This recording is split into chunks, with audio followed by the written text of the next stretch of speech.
I like making people laugh. I never thought about it like to do that professionally.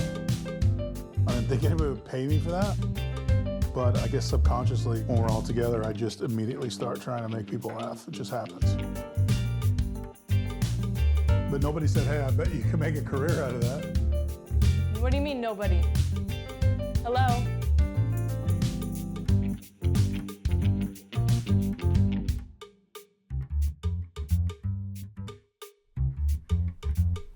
My dad just quit his job for the first time in like 20 years.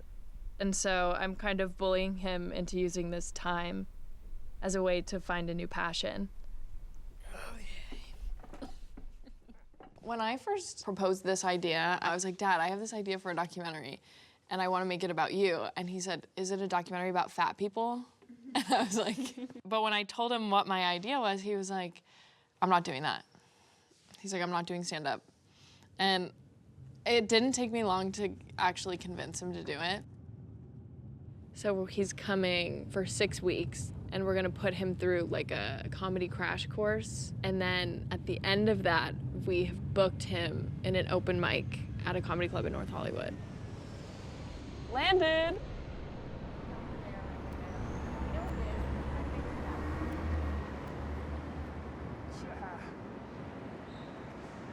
What's up, KK? Yay! What's up? I'm so excited. I'm excited too. Passenger. I'm excited. Yeah, I'm excited for you. You're gonna do great. I'm excited for you. What do you mean? Like, that's my whole life with you.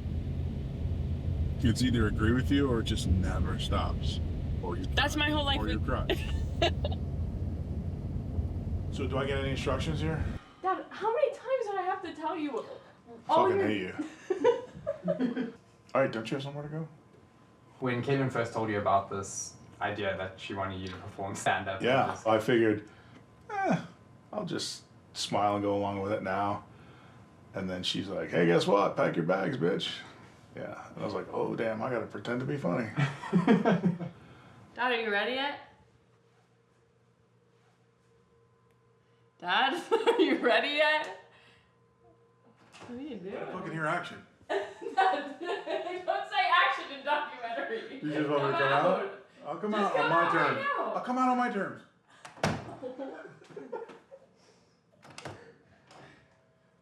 Good morning.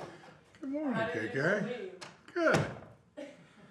I don't even know what your last job entailed. Like, I literally have no idea what you did. There's a lot of stuff that goes on behind the scenes at healthcare facilities, and so I was in operations. Yeah. A little boring. A little boring.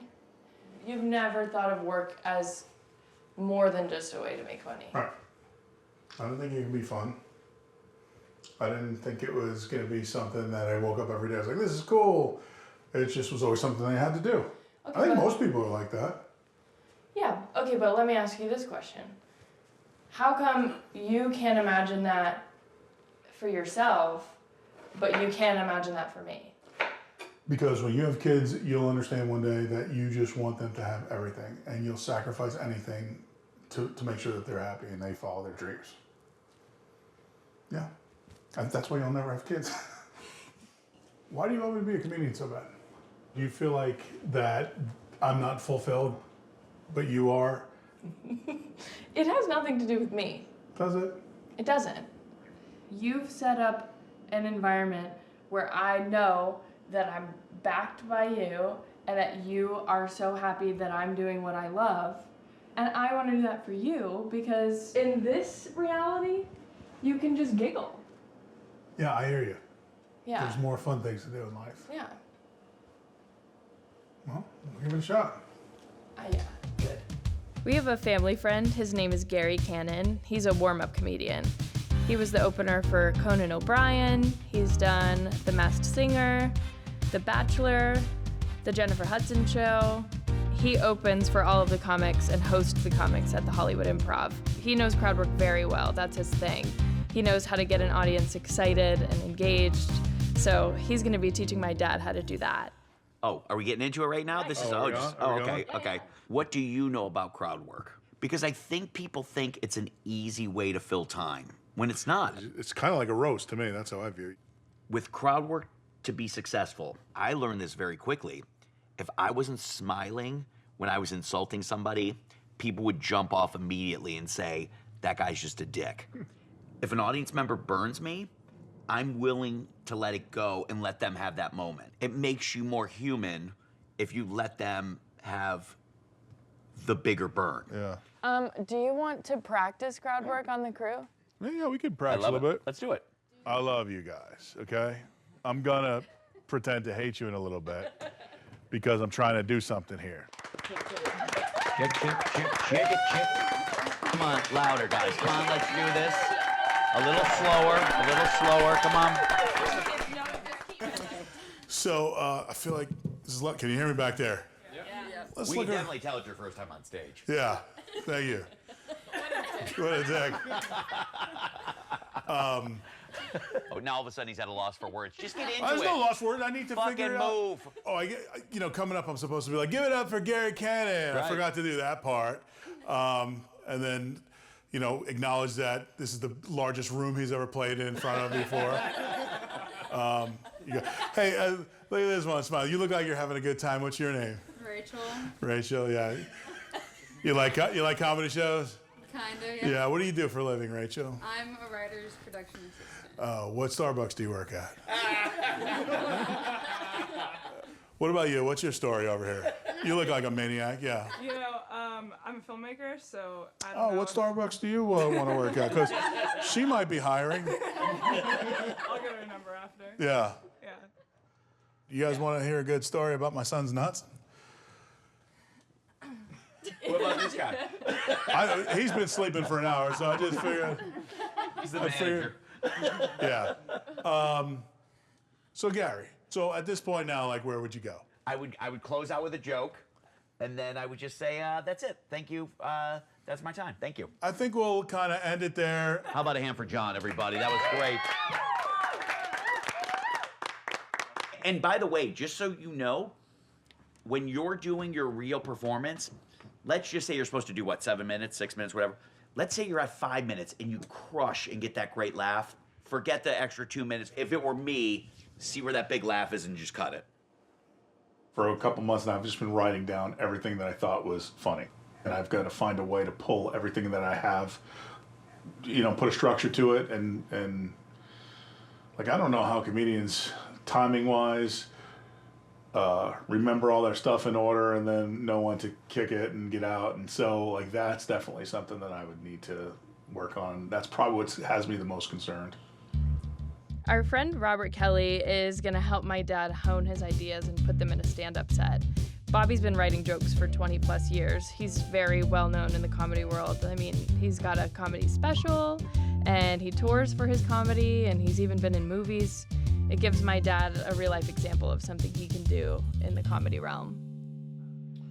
You ready to do, We're doing it, dude, right now. Yeah. It's happening. You ready to teach me a little bit? You need help with transitions and punching up your jokes, right? You tell Bobby what you need. Do you want to hear the whole thing? Yes. Or just I want to hear the whole thing. So my wife got mad at me the other day for yawning. You should do the yawn. I want to hear that. So you should do the yawn so I can hear. Dude, and now I'm in. That yawning thing is such a I call them chunks. It's a good chunk. It gets big. It swells up, and then I cut all the fat off, and now it's a joke. Just don't be afraid to just keep going with shit. If you feel it, say it. All right. Let me ask you one question. How are you ending this? What's going on? So I'm and then the other day I text somebody that said, I'll call you when I'm done. And fucking Siri changed it to, I'll call you when I'm done eating. It's a great joke, fuckface. This is why I love it with you. It's all self-deprecating, painful shit. It is. Yeah. And that's the best part about it for me and you. If you open this door, dude, you'll find a way to tap into shit that you shut down. I used to have a joke about my sister who got a kidney. My mom called me up one day and said, your sister's very sick and she's gonna die. And she goes, she needs a kidney transplant right now or she's going to die. And I was like, in tears, you know, like, whatever she needs, I'm there. I got her back. And my mother was like, well, that's good. Tomorrow you have a doctor's appointment to see if you can give her one of your kidneys. And I was like, I meant like a ride. Like if she needs a ride. You understand? Yeah. And I told this joke, and there was a girl crying in the front row because she had the same thing, but she had lost her sister. Mm. So she came up to me after the show and was like, you know, thank you for telling that joke. You know, you made me laugh about something that's been fucking terrible in my life. I haven't gotten that far into this to realize, like this whole process that you're talking about. I've been doing it 30 years, and I haven't either. But you know, I keep trying to get there. You know, like to try to do stand up at this stage of your game. You know, it's pretty high stakes shit. Yeah. And you should be really fucking proud of yourself that you even do it. 50 years old, I'm gonna go get in front of people for the first time and start telling jokes that outside of my family. That's the shit you do for your kids. Yeah, but this is the shit you're doing for you, dude. You've been anchored to a dock for a long time for your kids. This right here, this is for you. A lot of comedians have their best shows based around the most horrible thing that happened to them. It just brings light to a situation that would otherwise be like really awful, you know? So that's all I'm trying to do for him. But also he would never make a joke about that. So just cause that is like the only completely off limits serious thing in his life. But I feel like he will happily make a joke about anything else. For the people that don't know what you're talking about, what is that you don't have to go, you know, obviously in full detail, but just like what happened, when did it happen?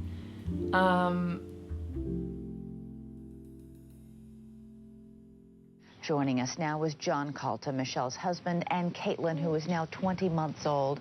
We're so sorry to meet you under these circumstances.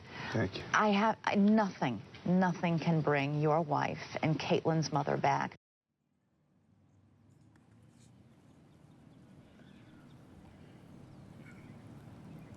Like I could see it like it was yesterday.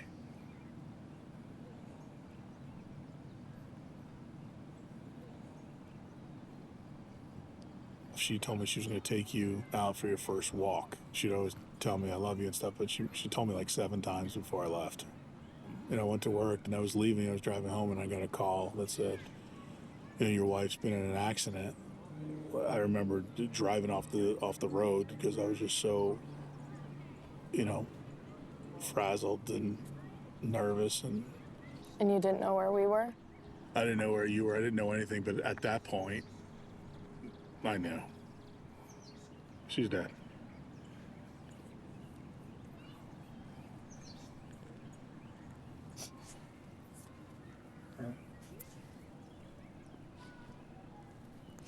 Yeah, they all say that that her last move was to get you completely out of the way. Basically, you know, save your life. Like Harry Potter. Like Harry Potter, you even had that little bump on your head.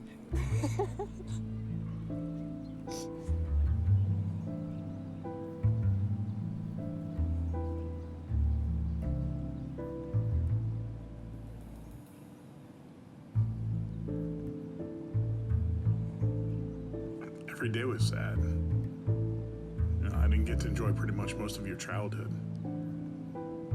I just tried to survive the day.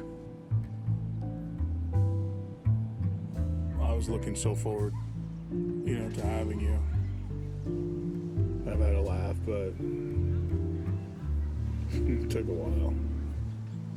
I think what people recommended were like groups and stuff, except there's no group out there for a 26-year-old, so you know, you sit in a group with a bunch of 70-year-olds, so we had went online and found a young widower group, and that's where I found Mom. Yep. That's where I got you a new mom. Thank you. Thanks for getting me a new mom. Yeah, I think all comedians are pretty fucked up in the head. I think they all talk about their own therapy. They're all nuts. They're all suppressing something, so Yeah. I fit right in. Well, I think it helps to laugh about. Yeah, that's probably their therapy. Yeah. They just put in their time for their passion, living their dream jobs. So, I see that now, that that's possible. Like you can actually make a good living and still be happy.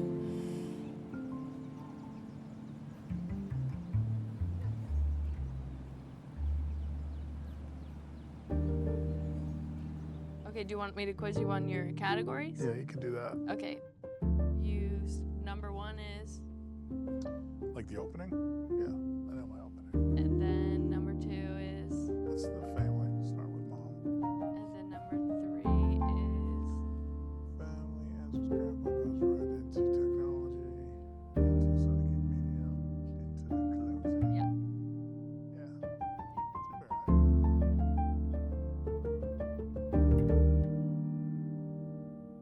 I was so tired last night trying to do it, and she was like yelling at me. No, you got this, then this, then this.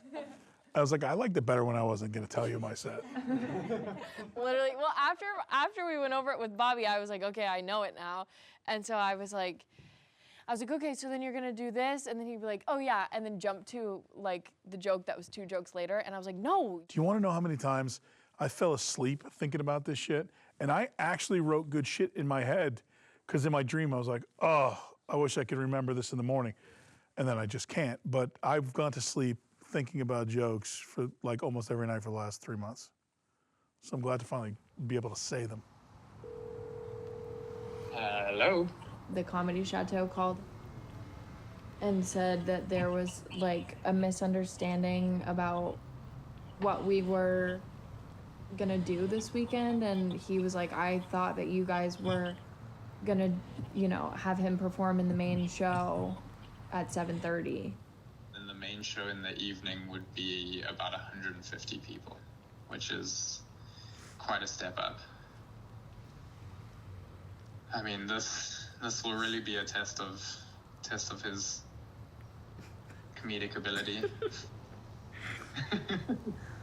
Oh my God, my poor dad.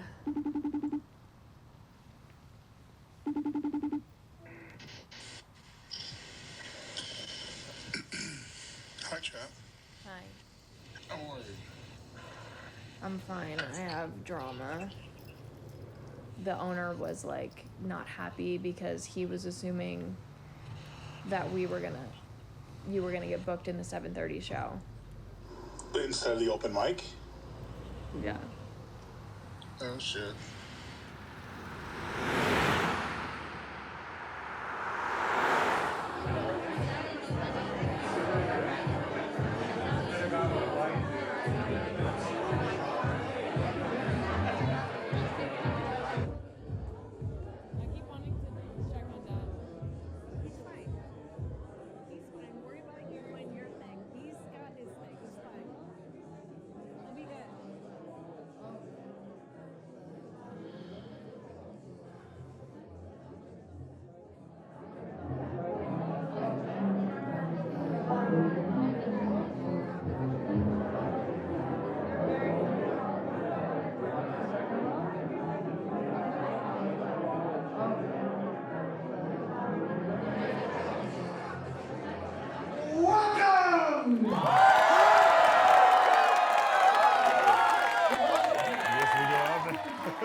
Let me tell you something about being a stand-up comedian. As stand-ups, we remember 2 things in life. Number 1 is the first time we lose our virginity sexually. right? But even more memorable than that is the very first time we performed stand-up comedy before a live audience. It's about to happen right now. Are you guys feeling love and support? Ladies and gentlemen, about to pop his comedy cherry, coming to the stage. Give it up for John Calta!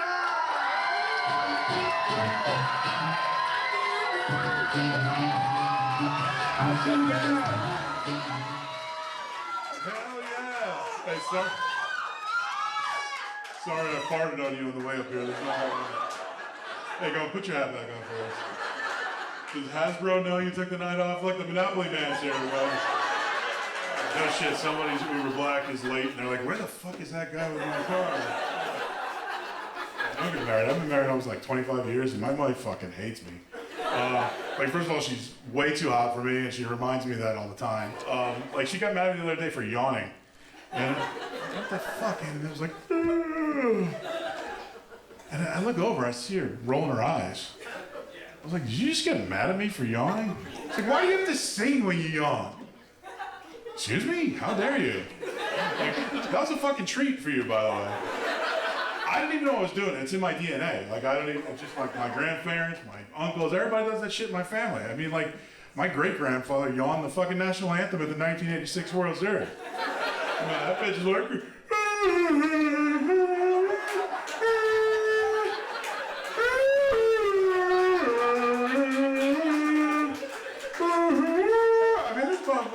I mean, like, the Stanley Cup was like, can that bitch do "O Canada"? Yeah, it's crazy. But, and then she's like, well, when you yawn like that, you just, you make me feel like I'm boring. Boring? Did you just fucking have dinner with me a few minutes ago? I just had 6,000 calories in 5 minutes. Like, my body's shutting down right now. Like, every organ is calling an SOS to try to fucking save me, like 5 minutes away from death. Hey, I'm John Calta. That's all my time. Thank you very much.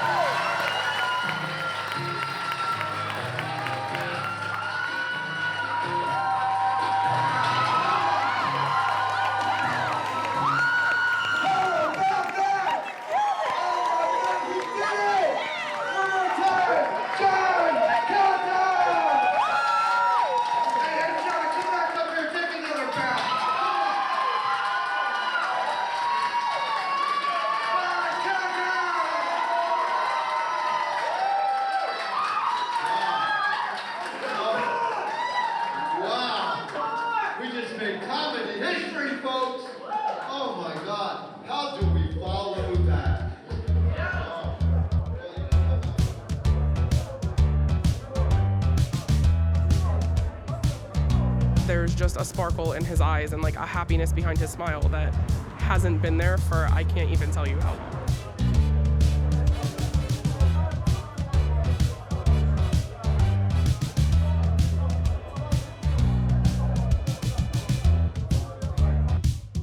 I'll say this, I totally recognize and I love so much that the real reason why you want to do this is because you want nothing more than for me to be happy. And I totally understand that. Yeah. And that's why I love you so much. You're such a good heart. Thanks. And you're welcome that I fucking killed it. You killed it. I'm gonna read these. Do you want to go home? You can blow it up. Sorry. Let's go home. Okay, let's go. Dad, I haven't eaten all day. Yeah, me neither. I didn't want to take a shit on stage, so let's go eat. Yeah.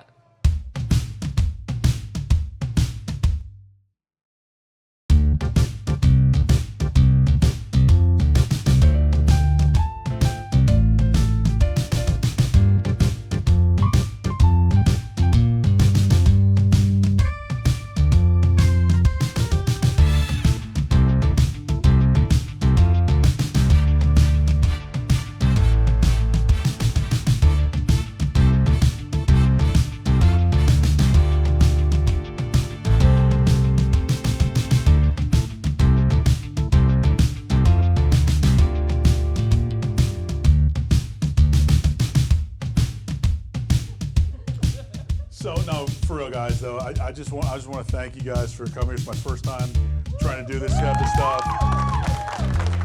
You know, we didn't know how it would go and you know how I would do. I mean, just like a almost 50-year-old guy starting to do comedy. Fuck you if you thought I was 60 already. In fairness, like I'm at the point where if I do cough or sneeze, it's gonna come with a fart. So if we're talking later, you've been warned. I mean, I'm a fucking star now, probably, but Matt, you want my autograph?